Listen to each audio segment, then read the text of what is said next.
হরি ব্লগে সবাইকে স্বাগত। এই হচ্ছে আমার লুচি মামা, কিউটি পাই, খুব শরীর খারাপ, যেন ঠান্ডা লেগেছে ওর। ওয়েদার চেঞ্জটা ওর ওপরেই বেশি পড়েছে। একজন চান করবে না বলে তলায় বসে আছে, ঠিক আছে।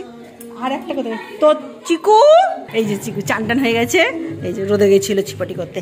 আর আমি আজকে রান্না করছি, রান্না কিছু করছি না, শিম দানা ভাজা, দুরকমভাবে বুঝবো। একটা নর্মাল, আমার খেতে খুব ভালো লাগে, বাদামের মতো বেশ ভালো লাগে ভাজা হয়ে গেলে।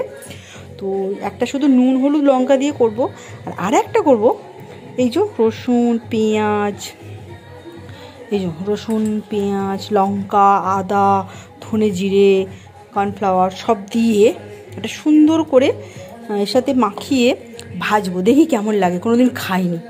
হ্যাঁ, তোমরাও করে দেখো কেমন। সব মিশিয়ে দিয়েছি, আমার জলটা একটু না বেশি হয়ে গেছে, ঠিক আছে। তো ঠিক আছে, কোনো প্রবলেম নেই, ভাজতে ভাজতে জলটা মরে যাবে। এইভাবে এবার ভাজবো।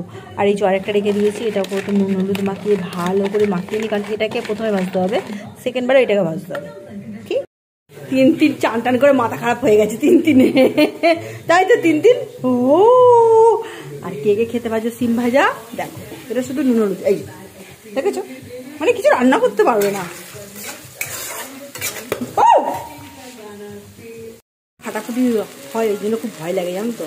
এই যে সেকেন্ডটা যেটা মশলা মাখিয়ে করছি, এটা তো বাদাম বাদাম খেতে লাগে।